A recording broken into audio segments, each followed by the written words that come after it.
Mesdames et messieurs, c'est l'heure de la castagne. Salut à tous, bienvenue sur Castagne FM, le podcast qui parle de bagarre. Aujourd'hui on est nombreux, il se passe quelque chose de spécial dans le studio. Et à ma droite, mon coéquipier, Jay Beno. Salut à toi, Adrien, à chaque fois parce que maintenant on me le réclame, mon pote Adri de Castagne FM, mon pote Adri de Castagne FM. Comment ça va ? Écoute-moi, la grande forme, je pense que ce podcast va être particulièrement fun. On va rentrer tout de suite dans le vif du sujet. On s'est dit on allait inviter le CDK avec deux personnes, Zied et le coach Ludo. Toi quand on te demande comment ça va, ça te lance direct sur tout le reste. Je te demandais comment ça allait. J'ai la pêche. Bah oui, mais dis-moi comment ça va. La grande pêche. Et toi ? Écoute, ça va bien. On est trop dans le studio aujourd'hui, mais ça va. Les gars, vous êtes venus en équipe aujourd'hui, hein ? Voilà, c'était ça le truc, on devait inviter deux personnes, puis bon bah je vais ouvrir la porte, Adrien, je suis devant, j'en vois 4. Je fais les gars, on n'a même pas 4 sièges, donc je suis assis actuellement sur un meuble. Jérémy a pris la chaise pliante, et donc on a avec nous donc 4 personnes, ça n'est jamais arrivé auparavant. Je vous rappelle qu'il y a 2 micros pour 4, et en gros un micro pour les animateurs, donc ça risque d'être un peu funky. On a Zied, salut Zied. Salut les gars. De la team donc CDK, on a le coach Ludo. Salut les gars. On pourrait se présenter eux-mêmes là quand même là. Non, mais on fait la présentation, ils parleront d'eux. On a Hamza qui est là avec nous. Ok, salut les gars. Et on a Tonton Romy alias Black Lion. On m'a demandé de le présenter comme ça, qui est là. Oui, bonjour à vous aussi. Bah merci les gars d'être parmi nous, c'est cool. Ça fait assez longtemps qu'on essaye de prévoir tout ça. Ça a été un peu difficile. On est vraiment ravis de vous recevoir tous les 4 ici. Et bah écoutez, on va commencer par parler de ce qui vous lie ici, qui est le CDK. Présentez-nous votre équipe, les gars. Et bah écoutez, après ça les mecs, hein. Merci pour l'accueil déjà. C'est vrai, on s'est déplacé un peu en nombre, mais c'est un peu une habitude chez nous. On se déplace toujours en équipe, donc voilà, toujours fervent supporter. On se déplace jamais seul. Voilà, donc moi c'est Zied, 29 ans, black belt de Ludovic Deston, donc sociétaire de la team CDK. Voilà, on est une équipe qui vient de Sevran.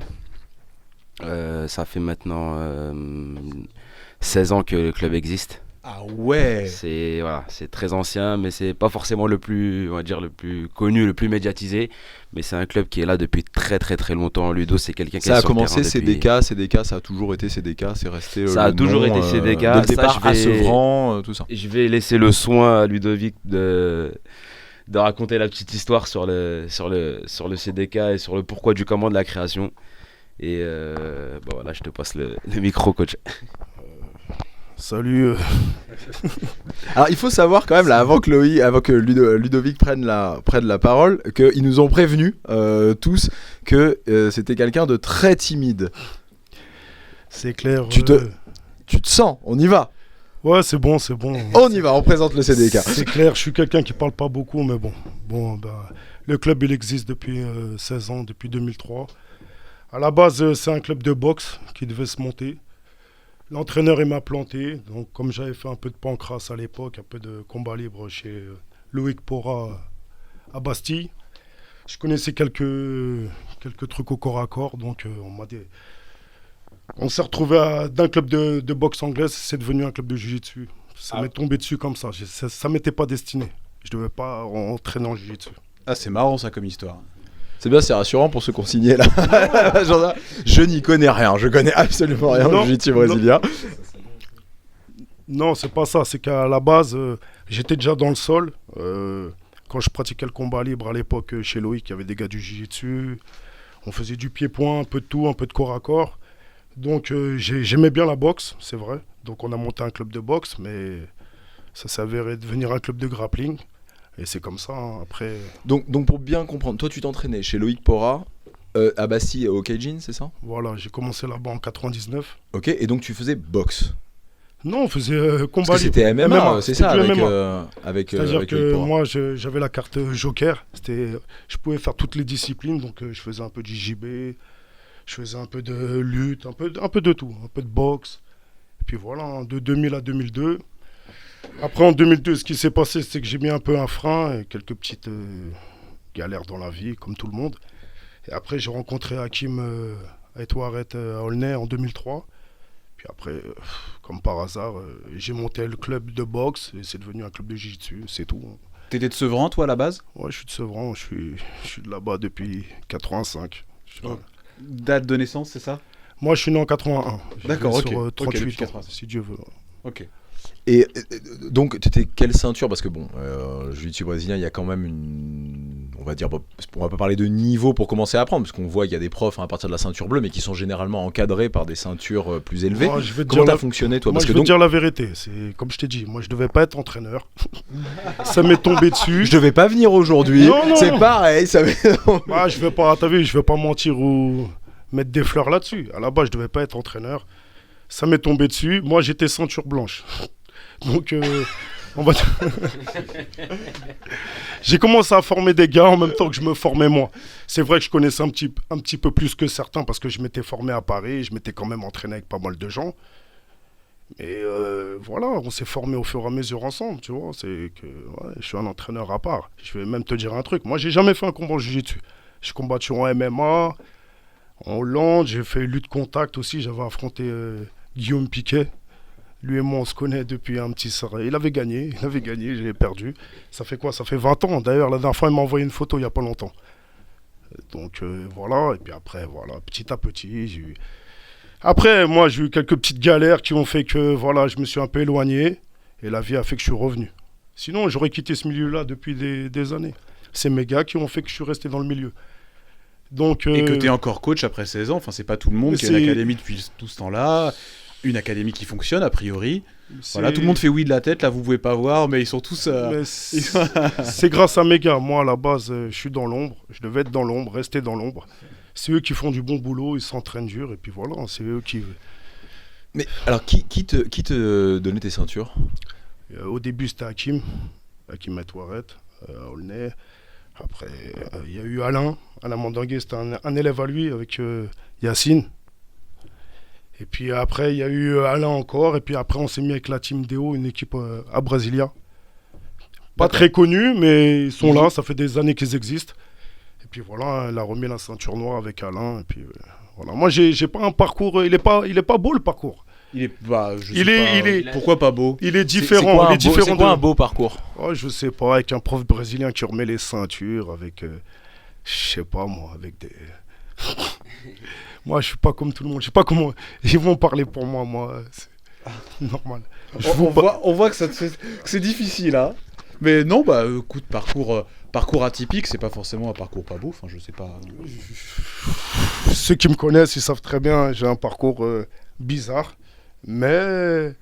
Comment dire, je suis fier de mes gars. Je vais prendre la parole. En fait, le truc, c'est qu'en général, dans le milieu, il y a les compétiteurs qui viennent ceinture noire à travers les compétitions, qui ont un parcours en fait, voilà, qui miroite en fait, qui donne envie, voilà, qui brille, qui donne envie, voilà. Et coach, dans le sens où il dit il est pas beau son parcours, c'est parce que voilà, il a pas fait de compétition, c'est pas quelqu'un qui est visible, même en compète, on sait pas que c'est lui le coach. Très souvent, c'est d'autres gars de la team qu'on prenait pour des coachs et lui on prenait pour un élève, alors que c'est lui le coach, c'est lui qui nous a formés de A à Z. Excuse-moi, ouais, donc c'est pour ça qu'en fait, c'est pour ça qu'il prend tout ce recul-là sur lui-même et sur son parcours en fait, quoi. Mais je comprends ce que tu veux dire par vision générale du jiu-jitsu brésilien, mais moi ce que je vois humainement, c'est que c'est la première fois qu'on invite un représentant d'une académie, parce que le CDK est une académie, et que les mecs arrivent en équipe. J'ai jamais vu ça. Donc, si tu veux, au niveau jiu-jitsu brésilien, je comprends ce que tu veux dire. Il y a effectivement la fame avec tout ce qui brille, avec tout ce qui... Ça, il y en a beaucoup. Il y en a... Bon, ça va, en France, on est assez... pas tant que ça, mais il y en a en France, beaucoup des comme ça et tout ça. Mais moi, ce que je vois, c'est quelqu'un qui, ceinture blanche, aujourd'hui, a une académie dont les piliers sont là, Alors que les gars, pour être honnête, on sait pas quoi vous demander. Je veux dire, voilà, les mecs sont là, ils sont venus avec toi. Et vous êtes combien aujourd'hui Black Lion, j'avais envie de le dire. Vous êtes combien aujourd'hui au CDK ? CDK, on doit être au moins une centaine. On doit être au moins une centaine. Et puis, Sans compter les enfants. sans compter les enfants. 3. Si on compte les enfants, on a à peu près 300, voire 400. Ah mon pote, moi tu me parles de jiu-jitsu brésilien, tu dis mon parcours il est pas beau. Ce que je vois, c'est un mec ceinture blanche qui a monté une académie avec 300 personnes à Sevran. Et qui voulait faire de la boxe à la base, quoi.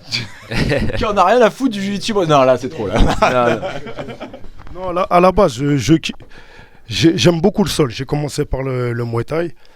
Après, c'est un pote à moi, il s'appelle Samy. Il m'a mis dans le sol. Comme il était plus léger que moi, et je voyais les prises qu'il nous faisait pour rigoler, ça m'avait impressionné. Donc après, je suis rentré dans le délire, famille Gracie, j'ai acheté les magazines, tout ça. Je suis de la vieille époque. C'est-à-dire que moi, il y a 20 ans, j'achetais déjà des magazines, je lisais déjà des trucs. J'appréciais fort, mais dans nos banlieues à nous, il n'y avait pas de JJB. Donc moi, j'allais à la facilité. Moi, j'allais à Paris pour apprendre ces trucs-là à l'époque. Il n'y avait pas en banlieue. C'est Hakim, il a monté ça en 2002. Il a monté ça où ? À Aulnay, Ok. la ville voisine. Comment elle s'appelle son académie, si elle existe encore ? Urban Team. Ok, Urban Urban Team. Team. Oui, bien entendu. Mais ils avaient une branche à Paris aussi, non ? Ils avaient pas un truc ils avaient pas une salle Non, Hakim, à un moment, je sais qu'il avait Urban Team Aulnay, Sevran. Z-Team aussi, ils étaient avec lui. Il avait William et Kader là, à Fontenay.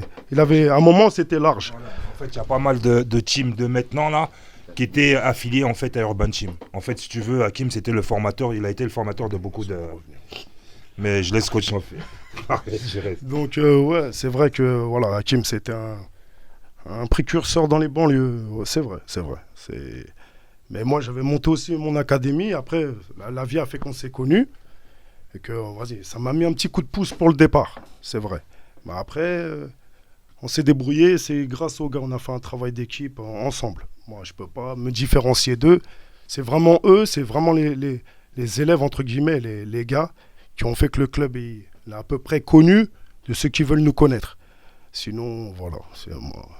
J'ai rien fait de spécial. C'est le travail des gars. C'est vraiment le travail des gars. On peut noter effectivement l'importance de l'équipe, et comme disait très justement Jérémy, en fait, on sent la cohésion, parce qu'on n'a jamais vu personne débarquer à 4 ici. Hein.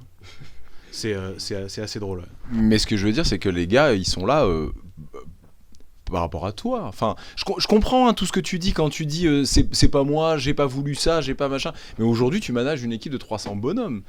Alors ok, t'as des piliers et tout ça, mais mais là je suis pas tout seul. Il y a déjà, ouais, déjà on dit toi, c'est ça que je veux c'est dire. vrai, mais déjà je suis avec un petit qui s'appelle Coach Nabil aussi. Il est là depuis 10 ans avec moi, et lui aussi c'est un gars de l'ombre, et j'ai pas fait tout seul. Il y a Alain Mandinguet aussi. Donc on est plusieurs. Et maintenant il y a beaucoup de gradés à la salle.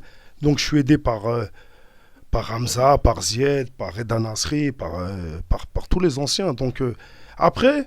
Si les gars sont restés autour de moi, je pense, c'est parce qu'on est très humain, on est très simple. Et voilà, on travaille dur dans l'académie. Enfin, c'est dans sûr le club. ça. Bon, alors moi, c'est peut-être ma théorie, on en avait déjà parlé, qu'on peut dire ce qu'on veut. Hein. Une académie, c'est très pyramidal. Quand il y a un problème avec le mec en haut, ça se répercute sur tout le reste. Quand le mec en haut est solide à plein de raisons, humainement, dans son jiu-jitsu, dans sa façon de coacher, les gens restent et ne cherchent pas à partir pour créer d'autres choses, pour créer d'autres structures. Enfin, on a beau dire ce qu'on veut. Hein. Moi, je pense qu'en fait, dans une académie, tout ne tient que sur le mec qui est en haut. Parce que c'est lui qui a formé ces gars qui bosseront pour lui et qui passeront son message. Après, je sais pas si vous êtes d'accord avec moi, mais moi, je le vois vraiment comme ça. Non, mais là, il peut nous renvoyer la balle autant qu'il veut, mais c'est un peu ce que tu disais, en fait. C'est-à-dire que c'est vraiment lui, en fait, qui a fait que dans les clubs, comme dans tout club en fait, il y a toujours des petits problèmes, des petites tensions entre des... Ça peut arriver. Mais le fait que ce soit lui en fait, ça nous donne que envie de rester en fait. C'est-à-dire que lui, humainement parlant, on a fait le tour. Vous savez, tout le monde se connaît un peu dans le milieu. Et c'est vrai, avec tout le respect que je dois pour les autres, hein, mais j'ai jamais vu et rencontré et ressenti ce qu'on a vu, rencontré et ressenti avec Ludovic en fait. C'est vraiment quelqu'un à part. Et il a un parcours atypique, c'est quelqu'un qui s'est fait presque tout seul, faut savoir, c'est vraiment quelqu'un d'autodidacte, et pour avoir fait le tour un peu encore une fois, même dans sa manière d'apprendre, sa manière d'apprendre est spéciale et sa manière de retransmettre l'est encore plus. C'est quelqu'un qui, même si voilà, il aime la boxe, il a commencé par la boxe, mais c'est quelqu'un qui est très spécial dans le jiu-jitsu. Juste à titre, voilà, une anecdote, il n'a pas de répertoire. C'est un mec, il connaît nos numéros par cœur.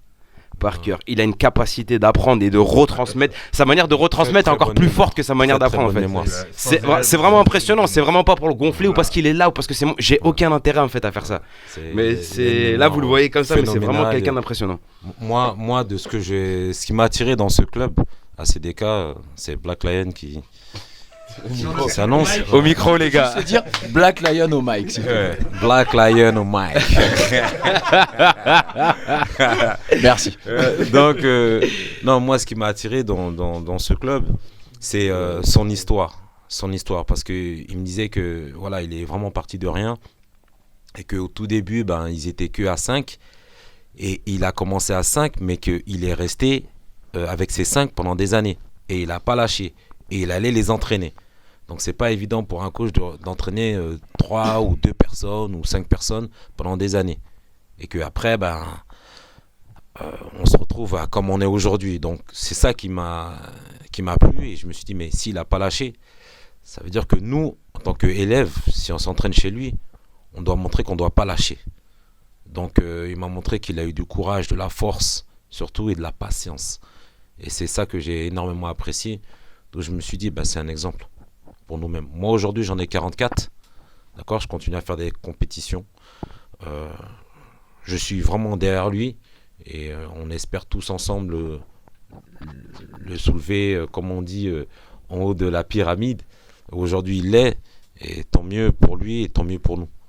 Donc, franchement, moi, c'est vraiment chapeau par rapport à tout ce qu'il a fait et la patience qu'il a eue.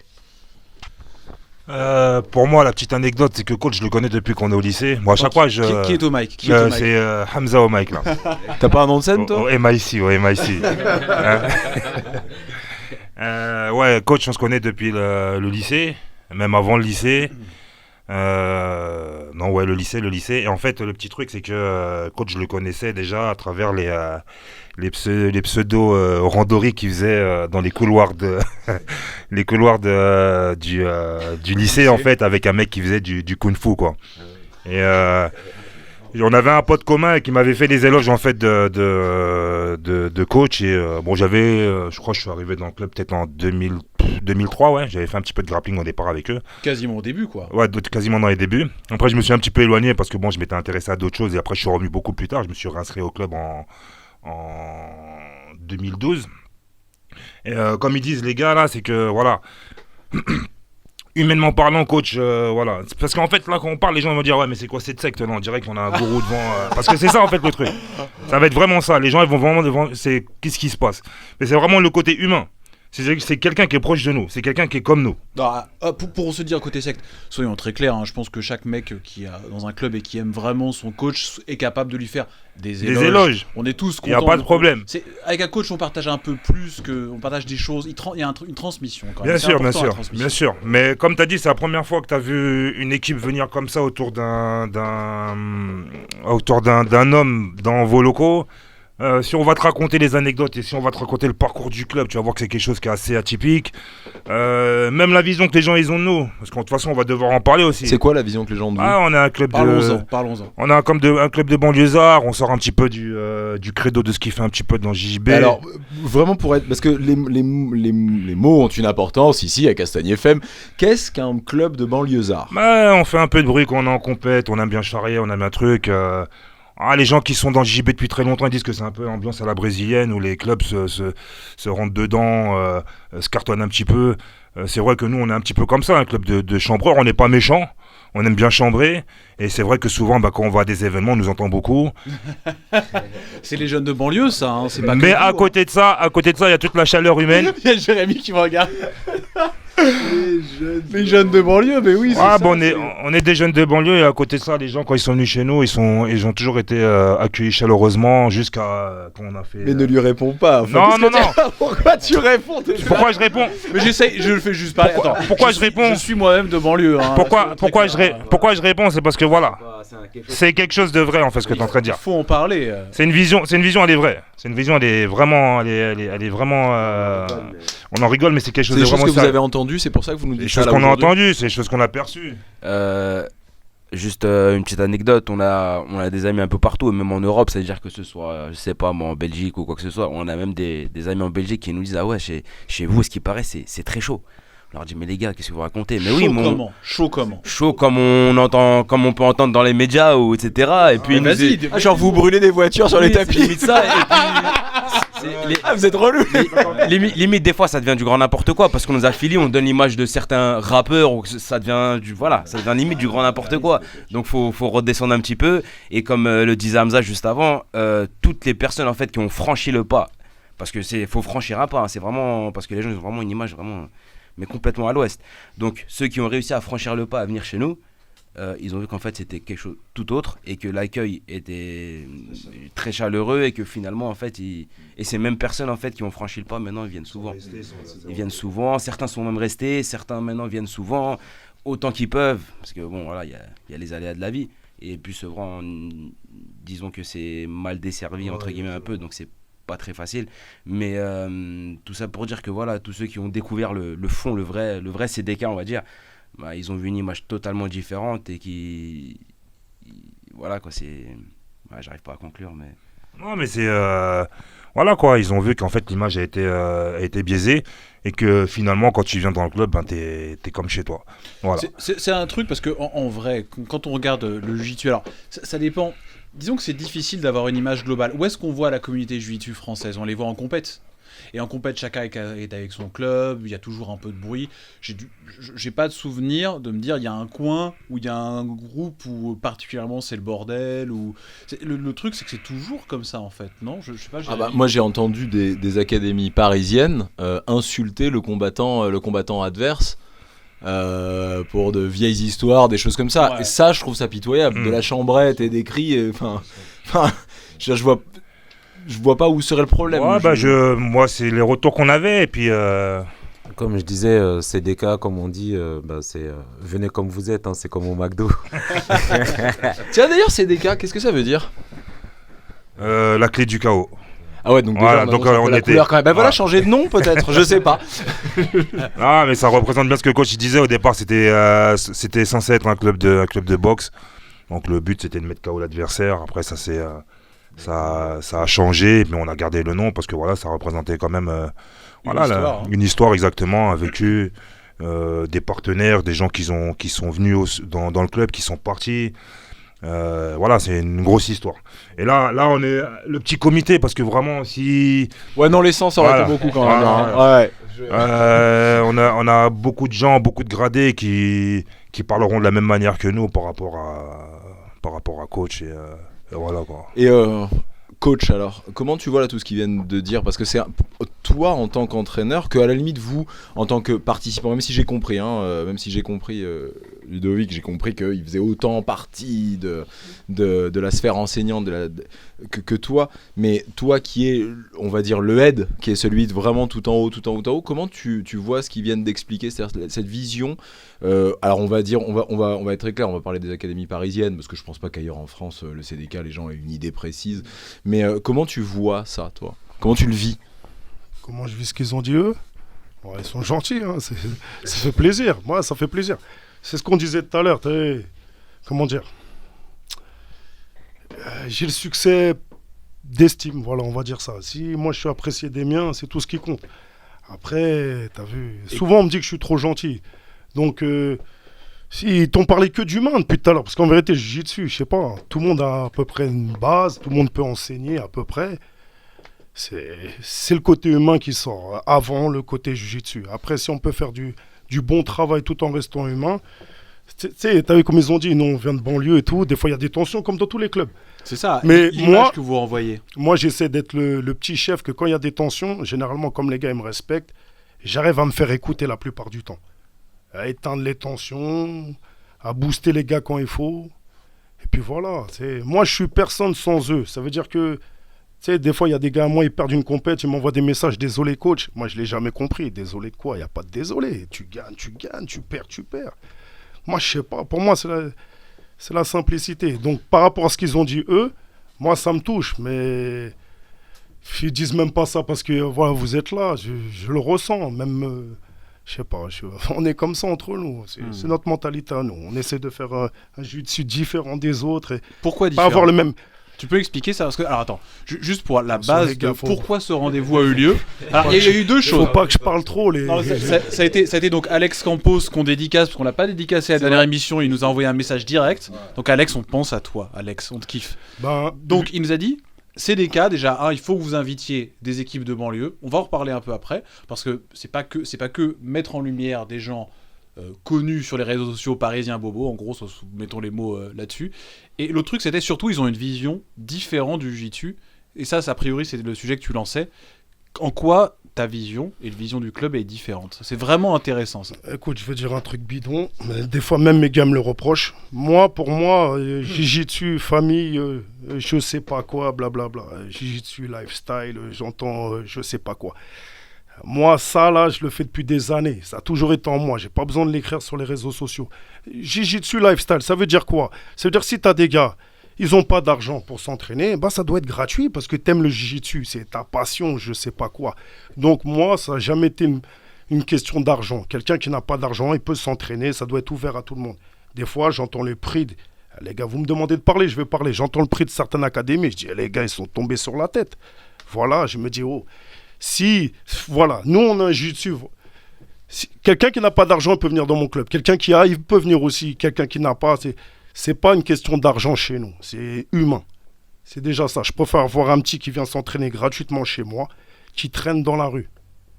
Donc, Par exemple, mais je suis pas éducateur, je suis pas en train de faire pour faire pleurer les gens. Non, C'est ce que je j'allais le dire. Il y a pense aussi une vraiment. volonté sociale alors derrière. Sans être éducateur. C'est parce sans que être éducateur. Parce que moi, je vends rien. Des fois, on me dit, ouais, coach, ce que tu fais, ce que tu montres, mais pour moi, ça sort de la tête. On retransmet quelque chose que tu as appris. Je ne vais pas me la raconter au truc.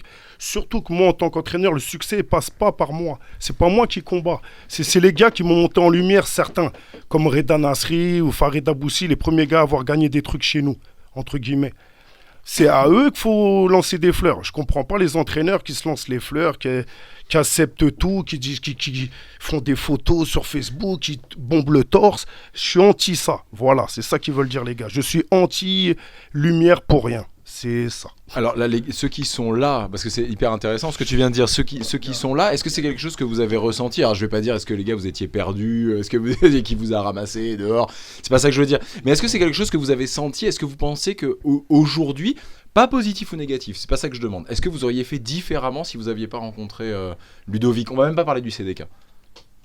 Non, moi, quand je l'ai rencontré, déjà, pour moi, il a été assez cool. Je dis assez cool parce que, bon, je me suis entraîné... déjà, moi-même, à la base, j'étais coach. J'entraînais en mode MMA, mais bon, c'était pas trop ça au niveau du sol. Et je me suis allié à lui. Et j'ai vu que, bon, il m'a dit, au bout d'un moment, bon, financièrement, c'était pas trop ça. Donc, effectivement, il m'a dit, c'est pas une histoire d'argent. Si t'aimes le jiu-jitsu, c'est ta passion, entraîne-toi chez nous et viens. Et après, il me disait, je me rappellerai toujours de cette phrase, venez comme vous êtes. Et il en a dit à plusieurs personnes. Voilà. Et voilà, c'est ce qu'il nous a dit. Venez comme vous êtes et voilà, il n'y a pas de problème. Donc, je suis venu, je me suis entraîné. Et de fil en aiguille, franchement, quand j'ai commencé, j'étais vraiment une saucisse, comme ils le disent. Mais une vraie saucisse. J'avais 2-3 bases. Et je m'entraînais avec un gars qui s'appelle Mickey à l'ancienne, et qui a entraîné aussi l'autre, là, une certaine personne qui s'appelle Rof. Et voilà. Et justement, en revenant à lui,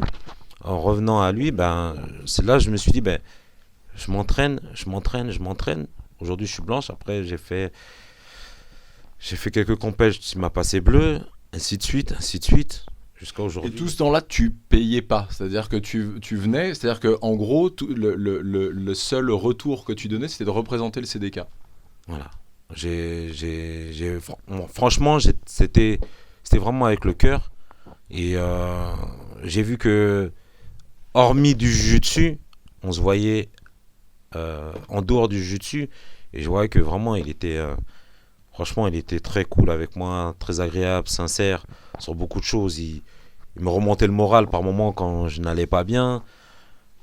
Il me reboostait sur pas mal de choses. Donc c'est là que je me suis dit non, finalement, parce que moi-même, je le suis, je suis comme ça. Et c'est là que je me suis dit, mais c'est une bonne personne. C'est ça qu'il veut dire. En fait, on vient tous du même milieu. Donc en fait, la vision que coach il a, on a tous la même vision. Après, bon, on a des discours différents dans le sens... le discours, il n'est pas différent, mais c'est la manière d'aborder la chose. On va le faire différemment. Moi, je suis le gars qui est... comment tu dis, coach, déjà je suis le plus sociable, en fait. C'est-à-dire que je vais parler avec tout le monde. Hamza, le grand frère, on l'appelle. Je vais prendre sur moi aussi. Des fois, j'ai entendu pas mal certaines réflexions qui étaient désobligeantes. J'ai toujours fermé ma bouche pour pas faire plus d'histoire que ça, parce que voilà, c'est pas mon tempérament.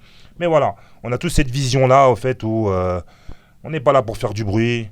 Jiu-Jitsu, c'est quelque chose vraiment qui doit être abordable pour tout le monde. Et voilà, c'est comme ça qu'on voit le JB, nous. Voilà, c'est comme ça qu'on voit le JB, nous. Après, pour appuyer un peu ce que disait coach, pareil, j'ai toujours des petites anecdotes comme ça qui me reviennent en tête. On a toujours des gens autour de nous qui, par notre biais, nous élèves en fait, veulent venir en fait s'entraîner, et puis on leur demande, et puis les mecs accrochent complètement et veulent s'inscrire en fait. Et donc le premier truc qu'ils disent, par respect, combien c'est chez vous? Donc j'en parle à Ludo. Première chose qu'il dit, qu'ils viennent d'abord s'entraîner. On parlera d'argent plus tard. Et puis, ça, je l'ai vu de CDK. Il y a un tarif. Même le tarif, les gens, quand ils vont écouter Alors, il y a un truc. Vous avez une salle de la mairie.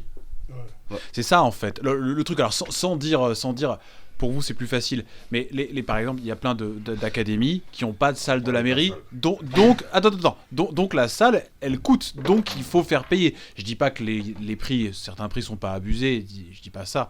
Mais quand on a une salle de la mairie, c'est un peu plus facile. Ok, vas-y, parle-nous. Je crois que c'est un gros sujet. Il faut savoir qu'on a une salle, franchement. Sociable, hein, franchement. On y va. C'est celui qui a les plus gros bras aussi. Hein. Nous, on est dans cette salle-là parce que voilà, on aime notre club, on aime notre coach et on aime les gars qui y sont. Mais franchement, si vraiment on devait parler de la salle, on aurait quitté la salle depuis grave longtemps parce que c'est un endroit hyper insalubre, vraiment. Et que la mairie a fait vraiment aucun effort par rapport à ça. Quelques efforts. En même temps, personne paye, mon pote. Non, c'est normal.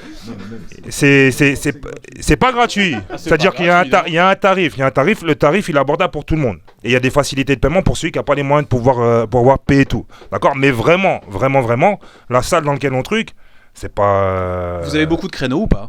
Toute la semaine. Tous les soirs? Tous les soirs. Ah, c'est bien ça quand même. Tous les soirs. C'est pas mal, hein. C'est pas tous les soirs. Le monde qui a la chance d'avoir ça. Ouais, mais je veux dire... Enfin, écoute ce qu'il fait. Mais ce que je veux dire, personne d'autre n'a envie d'y aller dans cette salle-là, tu vois?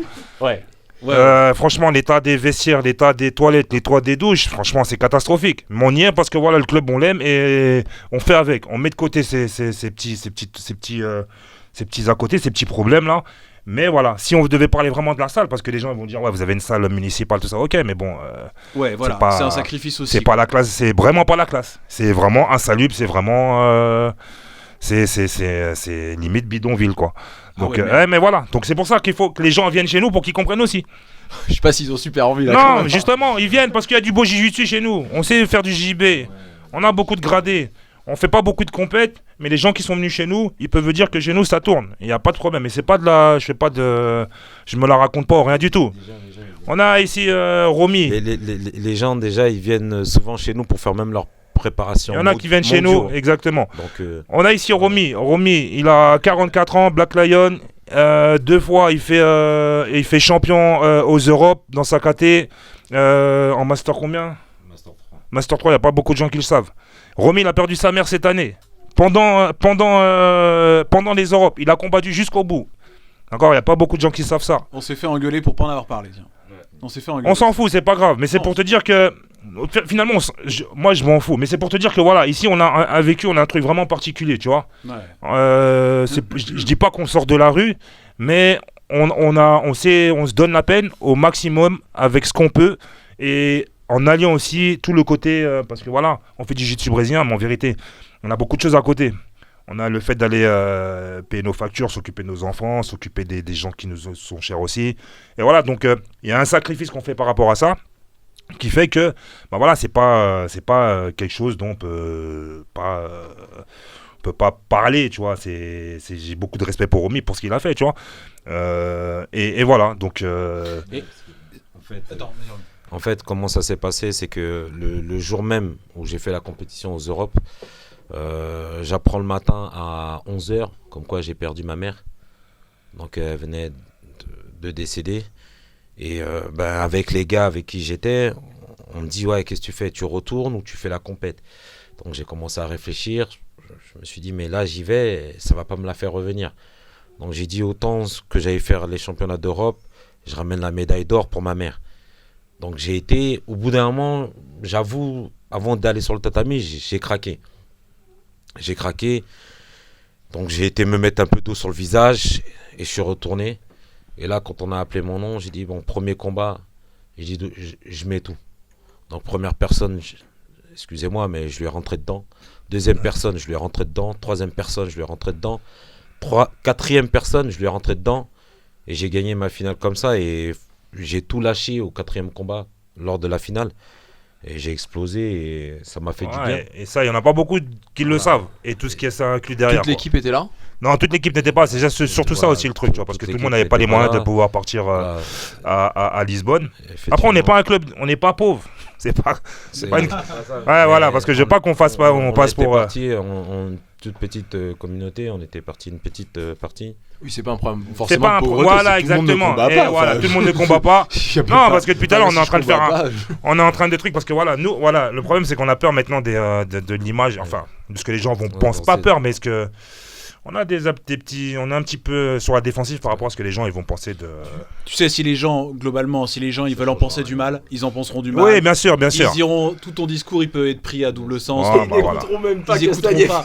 Tu vois, ils diront voilà, ils ont invité les jeunes de banlieue, comme je disais juste avant. Donc, vous prenez pas la tête, dites ce que vous avez à dire. En tout cas, sincèrement. En tout cas, j'espère, en tout cas, excuse-moi Romy, hein, que je te laisse finir. C'est que voilà, ils vont trouver vraiment ce podcast intéressant parce que on aura abordé un truc, je pense, qui n'a pas été abordé jusqu'à présent et voilà, développer une vision un peu différente de ce qui se passe maintenant. Donc, je reparlerai un peu plus tard. Donc oui, en fait, comme je disais, j'ai été jusqu'au bout de mes combats et j'ai essayé de prendre mon courage à deux mains et en fait, en faisant ça. J'ai voulu prouver à ma mère que voilà, qu'elle soit fière en ramenant la médaille d'or. Et puis, je pense que pour ceux qui me connaissent et qui savent comment je suis un peu pareil que Maître Ludo. Parce que moi, c'est comme ça que je l'appelle. Je l'appelle Maître Ludo. Donc, c'est un énorme respect que j'ai. Et j'ai essayé de montrer aussi aux autres que voilà, même malgré quand j'ai perdu ma mère, qu'on peut aussi aller puiser dans les ressources qu'on a au fond de soi pour pouvoir faire ce qu'on a à faire et continuer et ne pas s'arrêter à des choses dramatiques aussi, comme je l'ai eu. Quelle ceinture? Aujourd'hui, je suis passé ceinture marron. Donc très belle perf quand même, hein, malgré tout. Hein. Ceinture marron. Ludo, tu vois, tout à l'heure, tu disais j'ai rien fait, c'est pas beau, pas de trucs.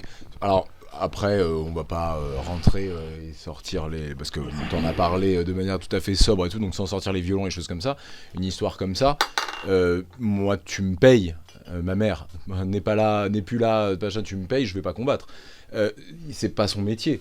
C'est pas, tu vois ce que je veux dire, il avait absolument rien à y gagner. S'il y a été là, c'est uniquement par rapport à tout ce qu'il a appris depuis le début chez vous. Tu y as pas, quelque part, c'est limite pas pour toi que tu y as été en fait. J'ai été, franchement, je suis parti. C'est pour l'équipe, pour moi, mais vraiment pour l'équipe aussi. Je représente vraiment le drapeau CDK. Pour moi, c'est ça. Et... Moi, je l'ai eu au téléphone avant la finale. Je savais même pas qu'il avait perdu sa mère. Moi, je lui dis, ouais, au final, vas-y, broie-le l'autre. Et il me dit, Maître Ludo, ça va pas être possible. Non, c'est même pas ça que je lui ai dit. Je lui ai dit, si tu gagnes, fais une danse. Parce qu'il aime bien danser. Et l'année dernière, je lui avais déjà demandé, il avait oublié. Et là, il me dit, Maître Ludo, ça va pas être possible, j'ai perdu ma mère. Je dis, ah ouais, il m'a coupé les jambes. Là, j'ai dit, ouais, qu'est-ce qu'il me raconte? Moi, je lui ai dit, fais pas la finale. Il m'a dit, Ludo, je la fais. Je lui ai dit, écoute, moi, je vous mens pas, ça m'avait fait mal. J'ai trouvé ça très bizarre. Respect à lui, je le respectais déjà avant parce que lui, en tant qu'ancien de la salle, il commence avant tout le monde, il finit après tout le monde. C'est incroyable. C'est notre Joshinger à nous, très sincèrement. Ouais, C'est merci, un bonhomme merci. de chez bonhomme. Merci. Il a commencé il y a 6 ans, les gens se foutaient de lui. Maintenant, il botte le derrière à pas mal de gens. Même moi, il m'impressionne, sincèrement. Et moi, je ne tire pas de pompe. Si je le dis, c'est que je le pense vraiment. Voilà, et je suis, comment dire, moi je suis fier de tous mes gars, qui gagnent, qui perdent, je suis fier de tous mes gars, parce qu'il y en a, ils vont vraiment au charbon. J'ai des gars, ils perdent toutes leurs compètes, mais même celui-là, je suis fier de lui. Alors que Romy, c'est un exemple, Hamza, c'est un exemple, pourquoi ils ont un certain âge et ils font partie des Lascars qui commencent avant tout le monde, ils finissent après tout le monde. C'est impressionnant à ce niveau-là. C'est pour ça que je vous dis que moi, le succès, il vient pas par moi. Même C'est que pour les la gens, compète, voilà. même malgré mon âge, je continue à combattre avec les adultes. Donc c'est pour ça aussi qu'ils disent qu'ils apprécient beaucoup. Parce qu'on combat toujours avec les jeunes. À 44 ans, normalement, on doit combattre en master ou tout le temps en vétéran. Chose qu'on dit, mais non, moi j'aime bien aller taquiner les jeunes sur leur territoire. Attends, donc t'as été quand même champion d'Europe, adulte, Non, master. Master 3. D'accord. Mais là, parce que on m'a dit, bon voilà, de tenter. J'aurais voulu faire aussi en adulte, mais les compètes que je fais en France, la plupart, je les fais que en adulte. Toutes les compètes, j'ai été combien de fois champion de France en adulte. Donc, j'ai fait pas mal de podiums, vraiment. Après, c'est vrai, je suis un peu comme coach, j'ai pas les réseaux. Donc j'ai pas de Facebook. Excuse-moi, on t'a coupé, tu disais pas de Facebook. Donc excellente question, autre point pour vous important qu'on commençait à parler. Les réseaux sociaux, je sais pas, c'est pas votre truc, vous êtes contre, vous y intéressez pas, c'est quoi le concept? Je vous entendais dire tous les gens qui braillent un peu, qui font beaucoup de bruit, nous on n'est pas comme ça, mais c'est quoi votre relation à ça? Bah après si, on a quand même, enfin je veux dire... Excuse-moi de te couper, juste Vas-y. je réponds à ça, mais en fait c'est parce que bon, moi je suis l'ancienne génération, donc forcément les réseaux je maîtrise pas trop. Donc à chaque fois, même tous mes collègues me disent mais prends un Facebook, mais Instagram ou chez Snapchat, mais moi j'y arrive pas. Donc je laisse le soin à Maître Ludo, même voilà. Ouais, mais t'as Zied, je sens quand même que Zied, pour le coup, lui c'est quelqu'un qui peut conseiller dans les réseaux sociaux. On sent, il a l'œil Ah, bon. Nous on fait partie Il de la a la- nouvelle génération, donc forcément on est dessus. On est dessus et puis bon voilà, c'est les réseaux sociaux, ça a du positif comme du négatif. Maintenant c'est sûr qu'à travers ça, nous on a pu de par nos résultats en fait communiquer pour le club, communiquer pour nous, communiquer pour le coach, faire passer les messages qu'on voulait, etc. Donc il y a son bon côté aussi. Maintenant, de par leur caractère, que ce soit Romy qui nous le disait là, qui est vraiment d'une ancienne génération, qui a pas voulu, voilà, il s'en fiche, se mélanger à tout ça, et on lui dit à chaque fois, même pour faire passer les informations entre nous, non, il veut pas. Bon, c'est comme ça. Et Ludo, de par son caractère, c'est pas quelqu'un qui aime. Il a des comptes, hein, parce que maintenant c'est presque, on va dire, indispensable de par voilà. Comme on disait, on a des groupes en interne, donc faire passer des messages, etc., donner des informations. Mais c'est pas quelqu'un qui aime, vous allez jamais le voir partager énormément de choses ou se mettre en lumière. C'est nous à chaque fois qui devons vous le pousser, à chaque fois le mettre en avant quand on gagne quelque chose. La petite photo, c'est nous, on va la mettre, c'est jamais lui. Il le disait tout à l'heure, il y en a beaucoup, c'est vrai, qui... Limite, on a l'impression, certains entraîneurs, en fait, c'est... Alors, je vais piquer un petit peu, mais on a l'impression que c'est eux qui gagnent, quoi.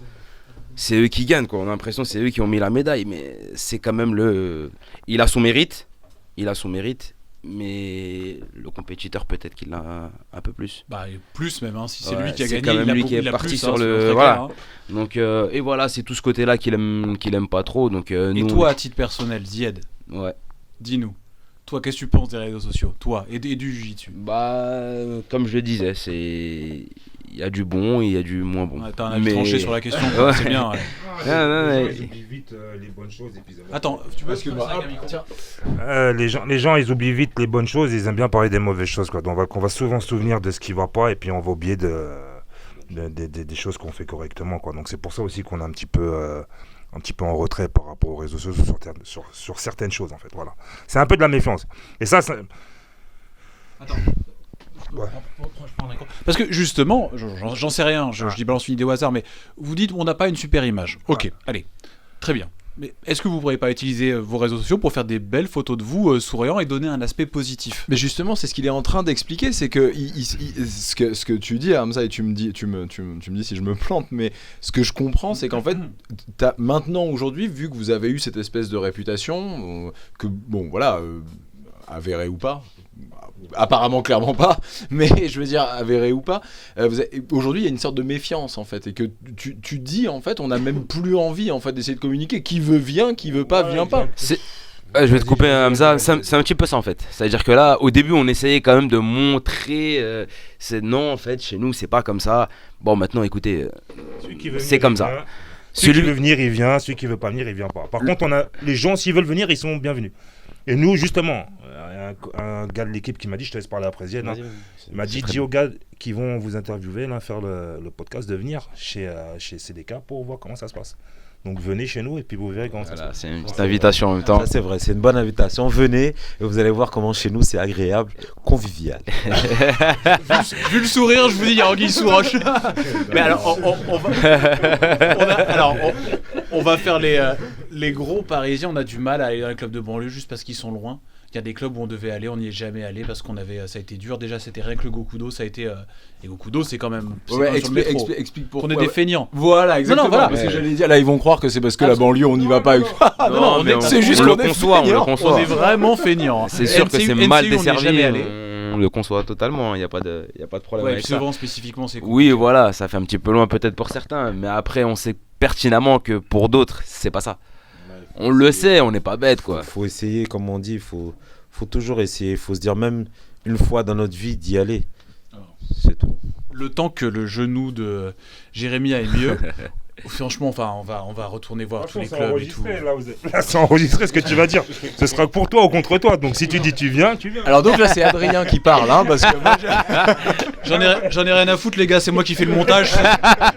Ce sera coupé direct. Non mais bien sûr on viendra avec plaisir, enfin évidemment, mais je vous dis on a une liste énorme de clubs auxquels on doit aller depuis le temps et puis on viendra avec plaisir et je suis sûr que ce sera hyper cool d'ailleurs.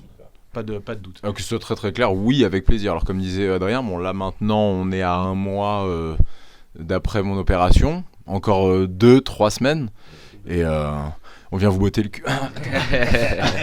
Avec plaisir, il n'y a aucun problème.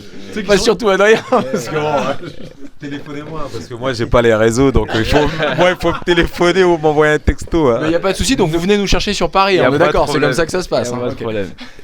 Venez nous botter les fesses, il n'y a aucun problème. Nous on prend tout au second degré de manière, nous-mêmes on se prend pas au sérieux en fait, donc c'est pour ça en fait, et c'est peut-être finalement en fait ce côté-là.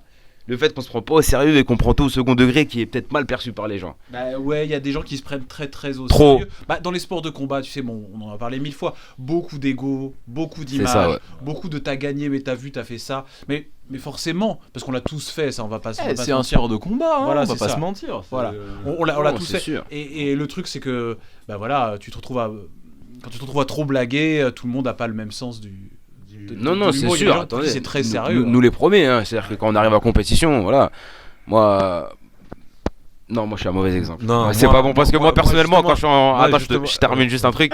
Moi personnellement, quand je suis en compétition, au contraire, j'aime pas me mettre dans une bulle, mettre ma capuche, mes écouteurs et rentrer dans une espèce de schizophrénie presque. J'aime bien rester avec mon groupe. Et jusqu'à que souvent Ludo me l'a reproché, 2-3 petits coups de pression, allez, va t'échauffer, va faire ceci, commence à te concentrer, arrête de faire n'importe quoi. Et en fait non, j'arrive pas à me mettre cette pression là. J'ai besoin d'être avec le groupe, de déconner. Et limite mon kiff ce serait il m'appelle, j'arrive sur le tatami tout de suite quoi. Je sors de mon groupe et j'arrive tout de suite. Voilà, chacun après comment il voit les choses. Moi c'est presque ça aussi. Sauf que moi justement après chaque combat que je perds, je salue mon adversaire et puis je le serre dans mes bras, je lui fais un gros câlin. Que je gagne, c'est pareil aussi. Et avant certains combats, des fois, Maître Ludo, il me dit, mais arrête de rigoler avec ton adversaire, tu vas au combat. Mais en fait, je pense qu'on est tellement ouvert d'esprit et tellement cool que des fois, on nous prend pas au sérieux. Ouais, mais il y a que sur les tatamis qu'on voit le travail de tout ce qu'on a fourni pour une préparation que Maître Ludo nous a enseigné. Donc voilà. Ah non, mais je comprends. On sent depuis le début là que c'est plus. Le micro était. Qu'il y a quand même beaucoup. On sent qu'il y a une espèce de. Une certaine facilité, une certaine souplesse dans vos façons de fonctionner. Et si c'est la même chose en compétition, ça m'étonne pas du tout ce que tu dis. Voilà, on n'est pas très procédurier. Et c'est ce qui fait la différence avec beaucoup de clubs. Ah ouais, enfin là tu dis ça quand même, Hamza, mais je crois que je t'avais vu une fois, c'est une finale, un tournoi CFG, je crois. Il y a pas très longtemps. L'année dernière peut-être. Ouais, peut-être l'an dernier. Bon, Dis-moi tout. non, enfin je veux dire. Je te le répète une millier de fois, ils sont 4. Mais même tout seul là, hein, tu vois. Même... Je sais pas combien tu pèses, Hamza, histoire que les gens comprennent. Là, je suis à 120 kilos là. Voilà, et c'est pas franchement du gras, hein, d'après ce qu'on voit. Voilà. Ah, je vous le confirme. Bien. Ah, je vous le confirme. Il est lourd. Donc qu'est-ce que vous voulez dire? Là, c'est moi qui. Voilà, maintenant qu'on a posé les bases, pose ta question. Tu sais, c'est la même chose, c'est comme par exemple comme Samuel Monin. Tu vas pas finir quand tu commences une phrase comme ça, tu fais ouais, tu vois, je sais pas, tu vois. Je sais pas si c'est contre toi que j'aimerais, en absolute par exemple, je sais pas si c'est contre toi que j'aimerais tomber, tu vois. Bah après c'est de la compète, c'est normal. Non, mais après bon, pour ceux qui me connaissent, il y en a plein qui me connaissent aussi. T'as vu, j'ai pas un jeu non plus de lourd. Je suis un gars qui tourne plutôt léger. J'ai un style. Non, j'ai rien dit. Non, c'est quand t'es en dessous, mon frère, c'est pour ça. Quand t'es en dessous, c'est problématique. Moi, en général, je tire beaucoup la garde, donc je travaille beaucoup d'en dessous. Donc, j'ai pas un jeu non plus, un jeu de lourd. J'aime bien ma petite spider, le petit crochet de la Riva, Berimbolo, tout ça. C'est comme ça, en fait, que t'es plus ou moins. Ouais, quand on te voit comme ça, on a du mal à y croire quand même. Je vous le confirme, c'est vrai. C'est vraiment C'est un fin technicien. C'est pour ça, en fait.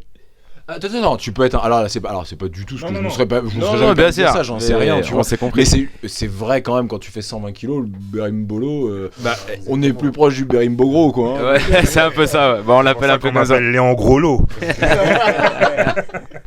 Mais non, ouais, c'est mon style. Et puis je suis pas. En général, je suis plutôt un style assez léger dans mes trucs. Après, bon, effectivement, dans ma catégorie, je suis obligé de mettre un petit peu de gouache. Parce que devant moi aussi, j'ai des gars des jeunes, assez costauds. Et j'approche les 39 ans bientôt, là. Donc voilà, quoi, je suis obligé de mettre ce qu'il faut pour pouvoir pour y arriver. Continue en train de rigoler, là. Un petit aparté sur ça aussi. Hamza, c'est quelqu'un qui a beaucoup de mérite parce que c'est quelqu'un qui est parti faire les Europes il n'y a pas très longtemps en violette, je crois, avec les adultes. Et bon, il devait les faire l'année dernière. Bon, cours de circonstances, il n'a pas pu les faire en marron. Du coup, on l'avait conseillé aussi de les faire en Master 1, qui était déjà gagné en Master 1, c'est un mérite. Et lui, il était parti en fait pour les faire en adulte. Il avait refusé totalement. C'était adulte ou rien pour lui, quoi. Et en violette, c'est pareil. Il avait rencontré il y avait vraiment des mecs aujourd'hui super connus comme Victor Hugo, etc. C'était une catégorie impressionnante déjà à cette époque. Voilà, la catégorie a été relevée, ouais. Même l'année dernière, je crois c'était l'Open de Paris, là. Il y avait un Russe contre qui j'ai combattu. J'ai perdu aux avantages contre lui, mais c'est quelqu'un qui avait soumis Deontay Johnson, je crois l'année dernière. Non, l'année dernière ou cette année, et qui avait donné du fil à retordre à Victor Hugo. Je ne me rappelle plus du blast du gars, mais faites les recherches. En tout cas, il a soumis Deontay l'année dernière, quoi. Et il avait déjà gagné les World Abu Dhabi, je crois. Il avait gagné les World Abu Dhabi aussi, et j'ai perdu 3 avantages contre lui. Voilà, c'est quelqu'un qui a beaucoup de mérite. Il tire avec les adultes à haut niveau. Il pourrait faire, comme le disait Romy, combattre en adulte en France parce que voilà, le niveau est accessible. Mais sorti d'ici, après ça devient infernal. Et voilà, il a beaucoup de mérite par rapport à ça. Moi, je tiens à le saluer parce que c'est ça, c'est comme le disait Ludo tout à l'heure, c'est des anciens, ils sont là avant tout le monde, ils sont là après tout le monde, ils nous montrent un peu l'exemple, ils nous tirent vers le haut aussi parce que c'est nos anciens, on a beaucoup de respect aussi par rapport à ça. Voilà, parce que excuse-moi, je te demande une seconde, ça me fait penser à un truc. T'es impliqué un peu dans leur vie personnelle? Ludo, je m'adresse à coach. T'es impliqué dans leur vie personnelle? Je sais pas, après, peut-être que ça peut être vous aussi qui peut demander des conseils à coach, on va l'appeler coach, à Ludo. Tu permets ça ou pas? Parce qu'il y a des profs qui te disent, j'ai même pas envie d'entendre parler de. Non, moi, je suis pas impliqué avec tout le monde. Ceux qui veulent m'impliquer dans sa vie, ils m'impliquent. Il y en a, je suis très impliqué. Je connais vraiment les problèmes, la famille, tout le monde. Il y en a un peu moins, mais après, Je suis proche quand même de tous mes gars, mais il y en a très très très proches. On mange ensemble, on va en vacances ensemble. Petit secret et tout là. Et tu t'aventures à donner des conseils, des choses comme ça, parce qu'il y a toujours un espèce de Donner des fil un peu conseils, là quand non, même. non, parce que donner des conseils, ça veut dire que moi je sais tout. Non, on se conseille Et puis c'est mutuellement. impliquant surtout. Si la personne, c'est vrai que j'ai eu des gars, ils ont commencé à 18 ans, maintenant ils ont 30 ans, donc il y en a, ils me respectent parce que ça fait un peu rôle de grand frère, mais ceux qui ont mon âge et tout, non, des fois c'est moi qui peux prendre des conseils d'eux. Après c'est clair, celui qui veut m'impliquer, mais ce qui est bien avec Jiu-Jitsu, c'est qu'à force de se voir tous les jours, parce que nous on s'entraîne tous les jours, ça crée des liens. C'est vrai que ça crée des liens, c'est le bon côté de ce sport. C'est révélateur un peu le jiu-jitsu de quelqu'un sur qui il est un peu fondamentalement, non? Il n'y a pas un truc comme ça?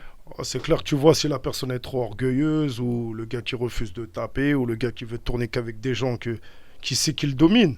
Ça te permet de voir pas mal de choses. Mais la boxe aussi, non? Ah, j'en La ai jamais boxe, fait moi. Ah ben la boxe, ça te permet de voir si... Comment dire? Si t'es Alors, courageux. Je comprends ce que tu veux dire, mais alors là, on parle effectivement uniquement de courage. La différence, c'est que la boxe, il n'y a pas le principe de la soumission. C'est clair. Et C'est vrai. soumettre quelqu'un et accepter d'être soumis, C'est vrai. c'est quelque chose que tu retrouves absolument nulle part ailleurs. C'est vrai. Même en judo, qui pourrait finalement être le plus proche, ce qui va décider d'une victoire ou non, c'est une chute, c'est un temps trop long au sol, c'est un temps trop long sur le dos. En jiu-jitsu brésilien, il faut accepter que Mais l'autre renonce. Et si t'acceptes pas, tu dors ou il te casse le bras.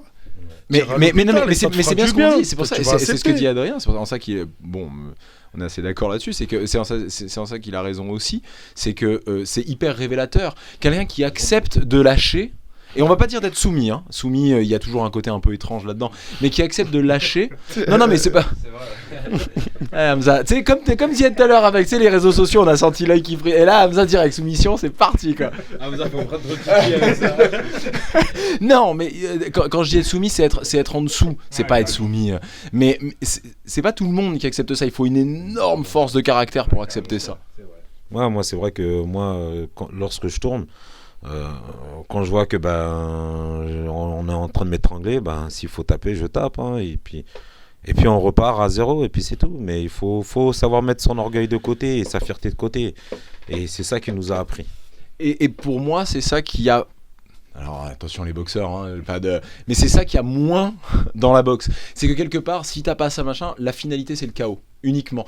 Et pour celui qui l'a mis, et je parle uniquement au niveau entraînement, et pour celui qui l'a mis, et pour celui qui l'a pris, c'est une perte. Personne n'a rien appris là-dedans en fait. En vérité, dans les arts martiaux et sport de combat, il y a qu'en jiu-jitsu où tu vas voir qu'un mec c'est vrai. plus faible que toi, il va aller voir un gradé, il dit reviens on tourne, et qu'après s'il met à mal le gradé, il sort, il va dire à son pote, t'as vu, j'ai tenu le gradé. Mais en boxe, il n'y a pas de ça, tu vois le plus chaud de la salle, tu l'évites du regard, tu tournes le dos. Et si t'as pris une raclée le lundi, le mardi, tu viens pas lui redemander. En JJB, tu mets une raclée le justement, je pense que c'est lundi, la soumission le mardi, qui il vient permet te ça. voir et te dit on retourne. Jusqu'à temps qu'il espère te mettre bien, tu vois. Il y a ce petit côté-là un petit peu, tu vois, parce que les gens ils aiment bien dire, ouais, l'art martial des gentlemen. On kiffe le jiu-jitsu. Moi, la boxe, c'est après. Je kiffe le jiu-jitsu. Je kiffe, il y a des bons côtés, mais il y a aussi des mauvais côtés. Moi, je veux pas dire... Il y a que des bons côtés, c'est pas vrai. Mais tout à l'heure, je dis pas c'est bien ou mal. Je dis quelque part c'est le seul sport qui permet de voir ça chez un autre. Et C'est vrai, et c'est c'est une vrai. énorme force de caractère. Et je parle pas une fois de plus d'être soumis, mais de lâcher prise. À un moment de se dire, écoute, cette situation, ce que je suis en train de vivre là, cette personne est plus forte que moi. C'est vrai. Mais chez nous, si tu tapes pas, tu vas dormir et tu vas te faire vanner encore plus. Mieux. C'est pour dire. La dernière fois, j'ai tourné avec Romy. J'ai senti que j'allais dormir. Moi, on m'a jamais endormi parce que je tape avant s'il y a problème. Je me suis dit, oh, je vais dormir ou je vais sortir. Avant que j'ai vu mes gars rigoler déjà, j'ai vu la scène d'avant, j'ai tapé. Parce que s'il m'aurait...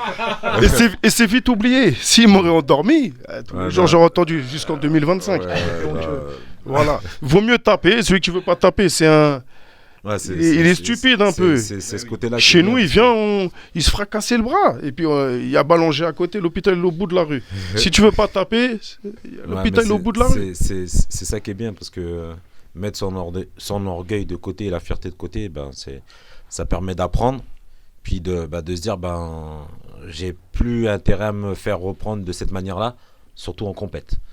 Donc, moi, je je pense que c'est plus ce côté, c'est plus un côté positif. De bon, je me suis pris, je tape. Ok, ce coup-là, tu m'as eu, j'essaierai pour le deuxième round doré de ne pas me faire attraper comme ça. Après, la vraie question, c'est comment la communauté elle voit vraiment ça. Petite anecdote, ils sont partis chez Athos. On a une ceinture de chez nous, une ceinture bleue, franchement. Athos, où ça? Lequel? Chez Galvao. Donc à San Diego, en Californie. On a un petit de chez nous, un petit, mais il est très costaud, parce que vous me voyez là, vous me dites que je suis costaud, mais le petit, il a 23 ans, mais c'est... Petit que par l'âge. Ouais, que par l'âge. Vraiment. Ça fait combien de temps qu'il fait jiu-jitsu brésilien?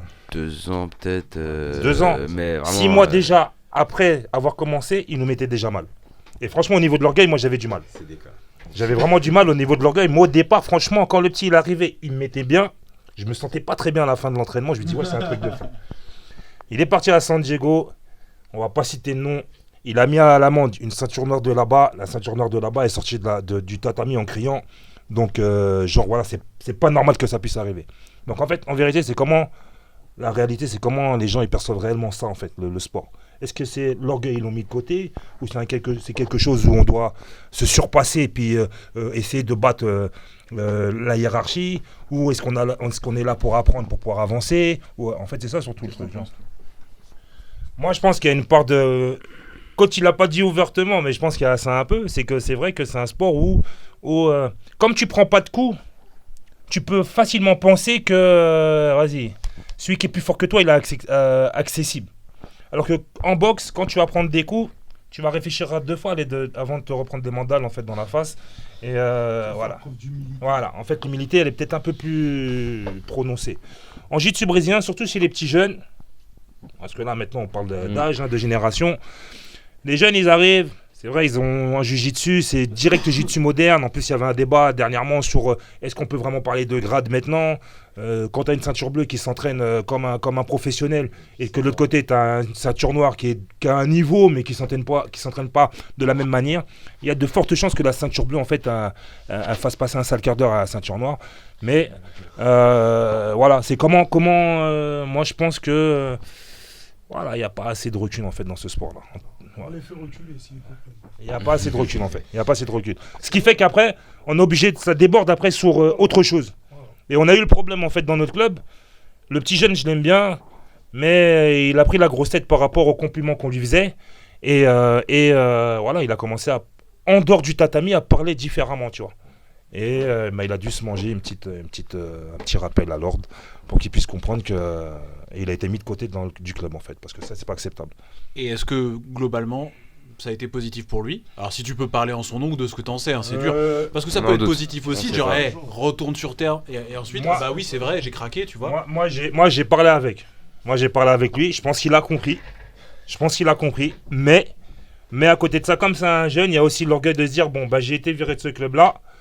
Je vais leur montrer qu'en fait, ils n'auraient pas dû me virer. Donc, je vais donner 2 fois plus pour pouvoir leur prouver que voilà, j'étais vraiment un bon élément. Donc, finalement, il reste un peu sur ça. Donc, il reste un petit peu sur son truc, mais il a compris que la notion de respect, elle est importante. C'est ça qui est important.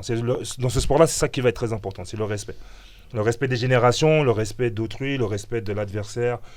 Même nous, c'est un sport où tu sais qu'il y a des personnes, elles ne payent pas de mine. Un petit gringalet à lunettes, tu penses qu'il est rien du tout et finalement... il va t'en mettre 3-4 dans le randori, ben voilà, t'as compris que voilà, c'est ça aussi ce sport-là. C'est que tu sais pas qui t'a à faire, donc il faut au moins la ramener et venir t'entraîner. Je pense qu'il faut prendre du recul par rapport à certaines choses dans le sport quand même, parce que comme il disait en fait, c'est vrai que cette nouvelle génération a tendance à prendre... On le voit, on parle vraiment de cas concrets, hein, c'est vraiment des choses qu'on a vues et entendues, c'est-à-dire que c'est pas parce qu'aujourd'hui tu m'en mets 1 ou 2 sur un randori ou tu me passes la garde que ça y est, tu vas te permettre de me manquer de respect, ou faut pas tout mélanger, je pense. C'est-à-dire que le sport c'est le sport et le respect dans la vie c'est encore autre chose. Mais ce que je veux dire, c'est que prendre la grosse tête, si en plus ça peut devenir un très bon élément, ça fait partie quand même aussi des sports de combat. Est-ce que finalement empêcher quelqu'un aurait freiné Gordon Ryan dans ses velléités de devenir le roi et tous ces gestes qu'il a? Est-ce qu'il serait Gordon Ryan aujourd'hui? Il en devient pénible, détestable en fait. Moi franchement c'est un très bon athlète, mais moi je l'aime pas. Moi je l'aime pas parce que j'aime pas son attitude. Tu vois? Bah tu vois, Jérémy il adore. Après, bon, ça Oui, c'est. non, c'est sûr. Après, c'est différent Ça, c'est chacun. Mais différent. une fois de plus, moi je Caractère de l'adore. chacun. Et là c'est compliqué. Donc tu vois, ce que tu dis, bon, mais ce que je veux dire, c'est que je l'adore en tant qu'athlète. Et quelque part, ce qu'il y a à côté, le truc de la couronne, le truc machin, c'est du show. Ouais, et c'est un on paye provocateur. aussi ça. Quand je dis on paye, hein, c'est. Après, c'est très américain. Marcelo Garcia, ce qu'il a dit, il a dit qu'il veut bien revenir à la compète, mais que tout le truc trash talk, il en veut pas en fait, tu vois. Lui, c'est pas son affaire. Et tu vois, on fait partie de cette génération-là. Voilà. Voilà. Donc on est d'accord que c'est un problème de génération Voilà, c'est un en problème fait. générationnel. C'est un problème générationnel. Nous, on n'est pas comme ça. Donc en fait, c'est vrai qu'on a du mal à percevoir ce truc-là. Mais donc aujourd'hui, est-ce que tu penses pas que ce serait pas, et c'est pas oui ou non, hein, c'est pas, enfin, mais ce serait pas freiner, par exemple, ce petit jeune là dont vous parlez de ça, est-ce que ce serait pas le freiner que constamment le rappeler à l'ordre, constamment lui dire, écoute, il faut un peu que tu te calmes, il faut un peu moins que tu sois grande gueule et tout ça. Ce que je veux dire, c'est que je pense que ça fait aussi partie du sport. Le petit jeune en question, il n'existe plus. Il n'existe plus, donc ils en parlent pour rien. On n'a rien freiné du tout. C'est un petit ingrat, et quand on est ingrat dans la vie, on sait comment ça finit. Voilà. Après, moi, ce que je voulais dire de manière générale, en fait, sans attaquer personne là, tu peux être dans le show, tu peux faire ton buzz, tu peux, voilà, on parlait des réseaux sociaux, tu peux te mettre en avant, etc. Ça fait partie du Sans sport aujourd'hui, forcément on peut pas manquer le de renier. respect à qui que ce soit. En fait, là, on parlait vraiment du manque de respect et pas du style one man show à l'américaine. Ça, bon, tu peux le faire, il y a aucun problème, avoir un truc un peu provocateur, etc. Comme le fait Gordon Ryan, mais tant que tu ne manques pas de respect aux gens, il n'y a aucun problème sur ça. Au contraire, on va pas se mentir. Après, ce serait, je pense, être langue de bois. Vous parliez On tout à aime l'heure de tous un chambrette, côté- vous arrêtez oui, pas entre vous, oui, c'est non, quoi c'est le sûr. manque de respect. C'est sûr. La limite, elle est con. C'est ténu quand même. la compliqué, ouais. Non, là, c'était Non, des- bon, Ça se ressent, c'est quelque chose qui se ressent à un moment donné. c'est des C'est quand débordements. on commence à se prendre trop au sérieux et que voilà, qu'il y ait certains débordements, en fait, nous on arrive à quand même malgré ces chambrettes se donner une certaine limite. C'est-à-dire qu'à un moment donné, tu peux pas te permettre et te proclamer ou manquer de respect à qui que ce soit. Après, excuse-moi. Après, derrière toutes ces chambrettes-là, c'est vrai que j'ai dit que notre club était comme ça, mais que je suis le premier à chaque fois, dès que je vois que ça sent un petit peu le roussi, à mettre le haut là sur les choses qui sont dites, parce que voilà, je sais que ça peut déborder. Mais ça, c'est l'expérience, hein, l'expérience de la vie qui fait que voilà. Donc effectivement, voilà, on va se vanner, pas de souci, mais quand ça commence à atteindre un petit peu l'ego des gens, moi, j'aime pas trop. J'aime pas trop. Donc si tu vois que l'ego, il va être un peu piqué, calme un petit peu. Et voilà, c'est comme ça. C'est qu'au bout d'un moment, de manière globale, c'est comme ça qu'il faut être. On peut rigoler, mais à partir du moment où ça va trop titiller, et tu vois que la personne en face de toi commence à réagir un petit peu sèchement, bah, vaut mieux laisser tomber. Voilà, faut pas trop forcer en fait.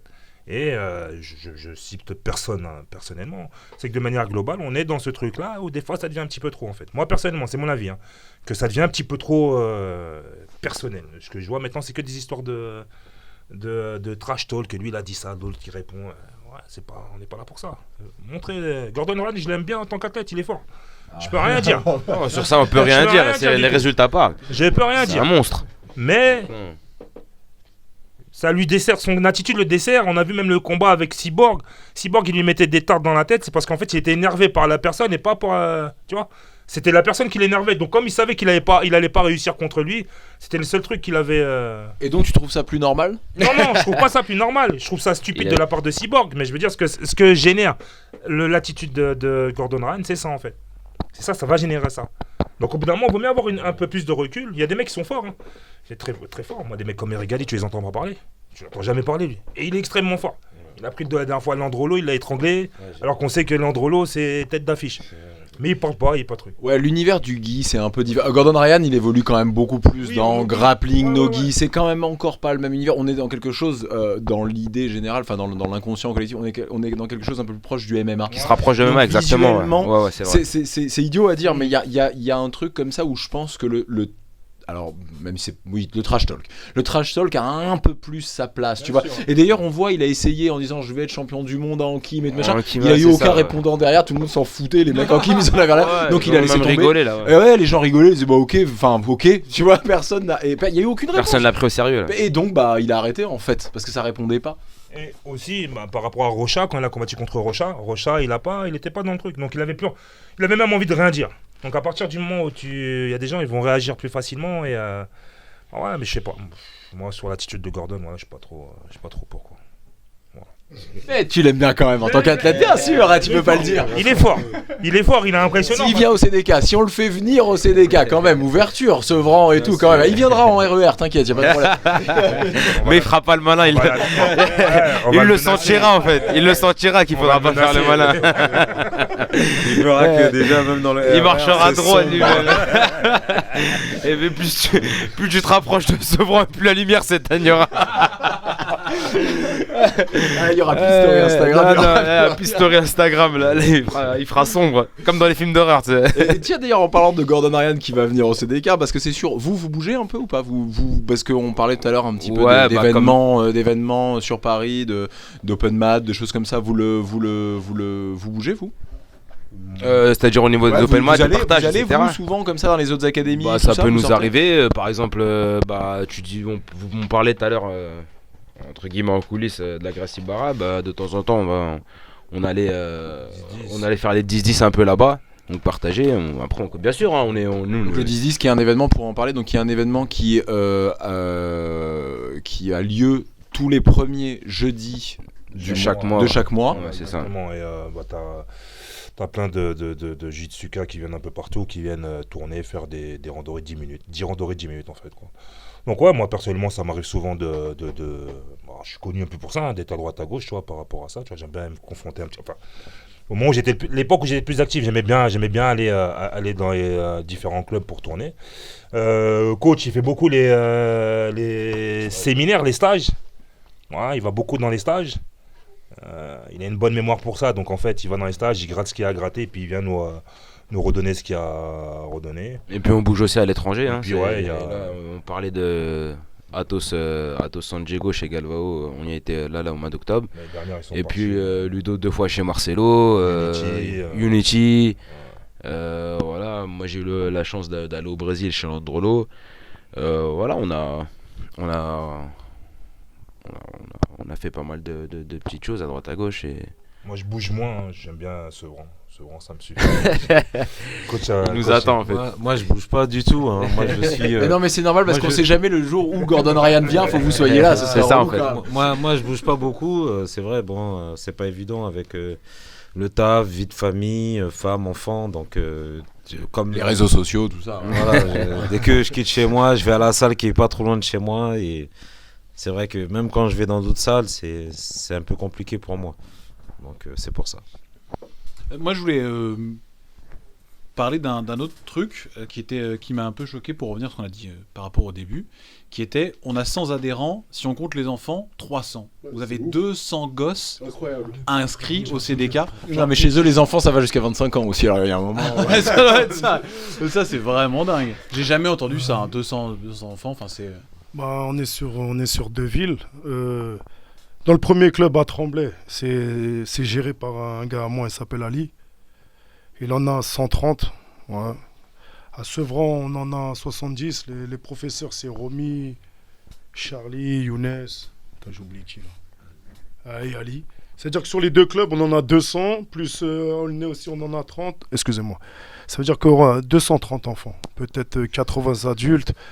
Bon, je sais pas, on doit être peut-être 100 adultes, je sais même pas, on doit être 300 et quelques quoi. Des femmes aussi, hein. Il y a des femmes, une section femmes aussi. Une section femmes, une section féminine aussi. C'est des cas, on doit être 350 à peu près. Vous avez une section séparée pour les femmes? Mais il y a des femmes qui tournent avec nous, il y a des femmes qui préfèrent rester entre elles, donc il y a une section pure femme, gérée par une entraîneur femme, la fille Zichéregui. D'accord. Et voilà. Ah ouais, et donc, et donc comment, enfin, question toute bête, vous faites comment pour avoir trouvé autant de gamins? C'est juste des parents qui sont venus inscrire ou vous avez des partenaires avec des écoles, non, des partenariats avec des écoles même pas, c'est du bouche-oreille, c'est le bon travail fait par les entraîneurs que sont Ali, Romy, Charlie. Je sais pas, les parents, ils ont l'air de kiffer parce que ils font un rôle d'entraîneur. Romy aussi, ils aiment bien leur dire allez faire vos devoirs. Enfin, il fait un rôle d'éducateur, il est là pour ça. Hein. C'est vrai, je fais le rôle d'éducateur, mais à la fois, comme on le dit, tonton Romy. Donc je lui dis je suis le tonton de tous les enfants. Donc je leur mets aussi en même temps une certaine éducation et puis des valeurs. Des valeurs qui se perdent aujourd'hui. Donc j'utilise ce sport du jiu-jitsu pour faire imposer ces valeurs-là. C'est-à-dire ? C'est-à-dire que je peux donner des exemples. Je peux avoir des enfants très indisciplinés que je vais recadrer fort. Et c'est quoi les valeurs parce qu'un enfant discipliné, on n'invente rien. Les enfants disciplinés, il y en a toujours eu. C'est quoi les valeurs qui se perdent pour toi? Pour moi, c'est le respect vis-à-vis des parents déjà, d'une maman, d'un père et des grands et des plus jeunes. Parce qu'on a souvent des jeunes qui n'ont pas de respect. Donc, via ce sport-là, j'utilise justement ce respect-là. Et ils acceptent de rester? Oui. Parce que souvent quand même ce genre de, alors on va dire c'est souvent quand même chez les plus jeunes, parce que c'est quand même des jeunes qui auront du mal à l'accepter parce qu'ils n'en ont pas à la maison, parce qu'ils n'en ont jamais eu, parce qu'on a tous nos raisons, mais qui auraient du mal à l'accepter, et ils arrivent quand même à rester. Tu arrives à les faire rester quand même? Oui, parce que en fait je suis assez rigide et à la fois souple, comme un bambou. Donc ouais, c'est vrai que non. Mais là il est là, c'est pour ça. Là c'est à lui que je demande là. C'est vrai qu'on est, comme il dit Maître Ludo, on est une équipe, et c'est vrai qu'on a à la fois rigide et à la fois souple. Donc on essaye de donner ce côté un peu parent, même à travers le sport. Donc c'est vrai que les enfants ils écoutent, ils sont très à l'écoute en tout cas. Les cours enfants, c'est tous les jours aussi ou pas, comme vous? Non, c'est le lundi, mercredi, vendredi. Lundi, mercredi, 3 jours par semaine. Mais il faut savoir qu'après, les entraîneurs, ils leur font faire des sorties, des trucs avec des tentes. Là, ils vont en camping, et ils font des sorties à Toulouse. Des grandes compétitions. Ils s'occupent bien d'eux, il faut dire ce qui est. Ils font vraiment un travail, pas que jujitsu. Je pense que c'est ça qui attire les parents. Tu vois, on parlait des réseaux sociaux tout à l'heure. Pourquoi ça, vous communiquez pas dessus? Enfin, je trouve ça mortel. On communique ça. C'est-à-dire qu'il y a une page spécifique au club où il y a toute cette communication qui va être faite. Après, c'est à titre personnel. Nous, on ne fait pas de grande communication par rapport à nos résultats, par rapport à trucs. Ou si on le fait, c'est surtout pour mettre en avant coach, pour dire que voilà. Parce que comme c'est quelqu'un de l'ombre, nous, on a vraiment cet entrain à vouloir montrer que le travail, c'est pas nous en fait. Moi, j'ai commencé le jiu-jitsu en 2012, j'y connaissais rien du tout. Même des petites anecdotes que j'avais fait, je venais de commencer, j'avais fait une petite vidéo avec un pote, on était en train de tourner. Maintenant, si je regarde la vidéo, je vais rigoler à fond. Est-ce qu'on peut trouver cette vidéo? C'est fini, faut pas qu'on la voie. Faut pas qu'on la voie celle-là, tu vois. Mais c'est lui qui m'a vraiment formé. Donc voilà quoi, c'est pour ça que. Voilà. Là, tu allais répondre, Ziad, par rapport au fait de mettre en avant ces actions-là. C'est hyper important. En fait, tu dis ça dans quel sens? Dans le sens où vous parliez de la vision qu'on pouvait avoir du CDK. C'est plus pour l'image. Ça a été un sujet hyper important pour vous parce que c'est vous qui l'avez apporté, qui l'avez amené immédiatement. C'est vrai. Nous, donc on l'entend, donc on veut prouver justement que c'est vous qui avez raison et que cette image dont vous nous avez parlé est fausse. Ça, je trouve que c'est. Je connais aucun autre club, alors là une fois de plus, vous êtes venus à 4 en équipe et machin, je connais aussi aucun autre club qui organise des trucs comme ça avec ses enfants. J'en ai pas entendu parler en tout cas. Ouais, non, c'est vrai, encore une fois, c'est les valeurs qu'on essaie de transmettre et qu'on a en fait dans ce club-là, en fait, c'est un peu notre marque de fabrique, on va dire. Hein. Et c'est vrai qu'ils ont fait pas mal de sorties, notamment Fontainebleau, des super trucs en fait. Que peut-être certains clubs qu'on ne retrouvera pas ailleurs en tout cas. Mais encore une fois, comme je disais tout à l'heure, c'est maintenant on avait déjà essayé de parler, de montrer le côté positif un peu du CDK, mais on a vu qu'en fait Ouais, en fait, la sensation que j'ai, c'est que tout ça, vous le faites pour le résultat et pas pour l'image. En fait. C'est ça en fait. Maintenant, on est là, on kiffe, on partage, on est entre nous et ceux qui veulent bien découvrir et savoir en fait qui on est vraiment, écoutez, vous êtes les bienvenus et vous verrez qu'en fait c'est totalement différent. Et puis ceux qui sont bêtes et... On a même des kinés qui viennent nous rendre visite. Hein.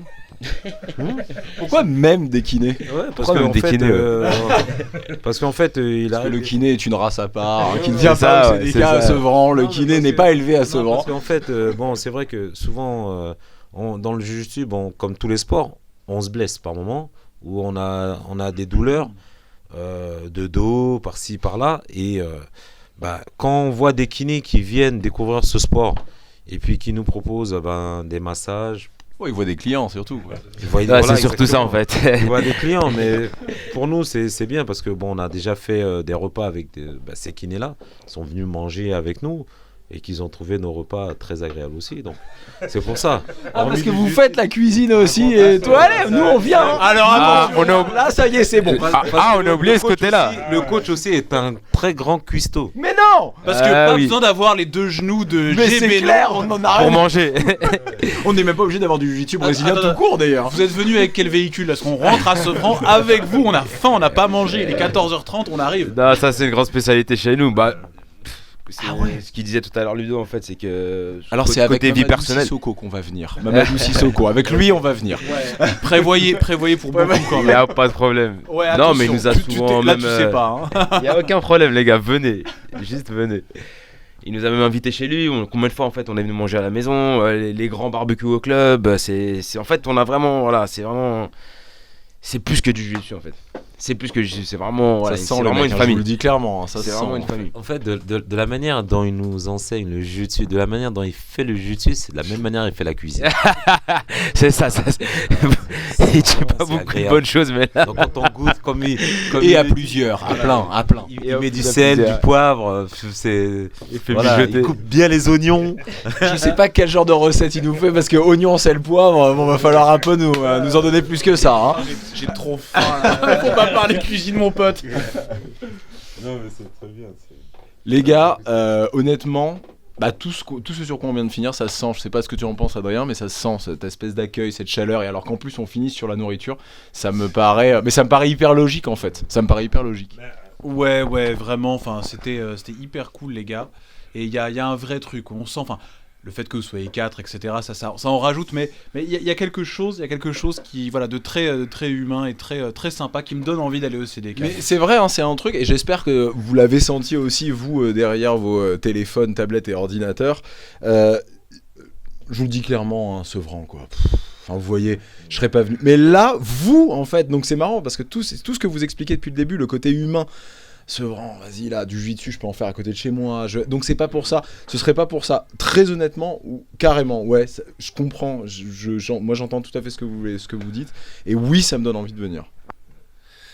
J'en suis sûr qu'au départ, quand tu nous as vu arriver, tu t'es dit ah ouais, il y a 4 mecs de cité, ils arrivent ici, là, gros balèze, là, il y a Romy Black Lion, il y a Coach, là, il parle grave pas. Pourquoi tu dis Et ça? il y a le gars le plus sociable, Ziadi est là. C'est quoi ces a priori? Et à la Pourquoi fin, là, tu dis te ça? dis, bah, purée, C'est franchement, parce les qu'il gars. est roux que tu dis ça? C'est parce qu'il est roux? Hein?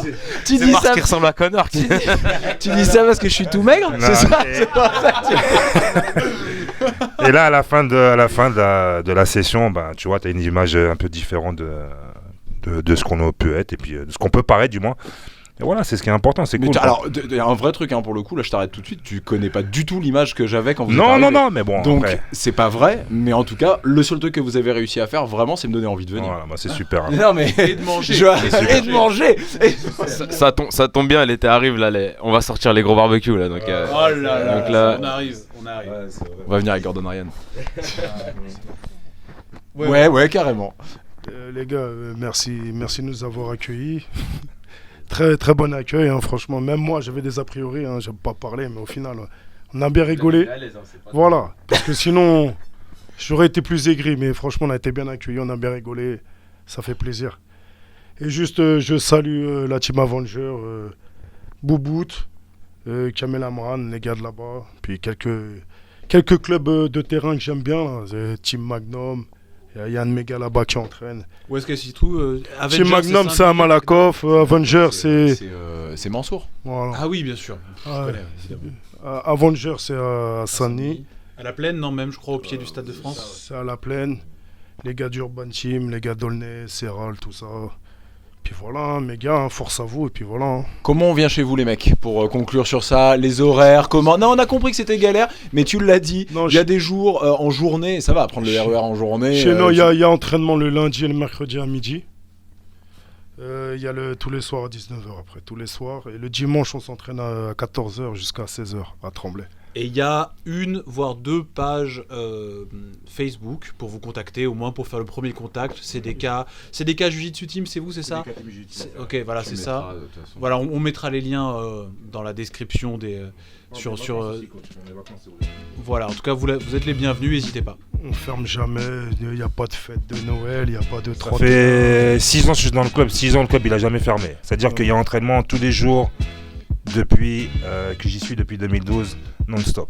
Donc celui qui n'a pas de vacances scolaires, celui qui n'a pas de vacances du tout, celui qui est en vacances qui ne peut pas partir, ils sont les bienvenus et on est toujours, il y a toujours du monde. Bah, vous avez entendu, pas d'excuses les gars. Coach, Excuse. Zied, Hamza, et donc Black Lion, ton Roro. merci beaucoup les gars. Merci C'était à vous les gars, mortel. merci. Voilà, Merci beaucoup. merci, à la prochaine. Salut à tous. Merci à tous, Portez-vous amusez-vous bien. Bye bye les Merci. castagneurs.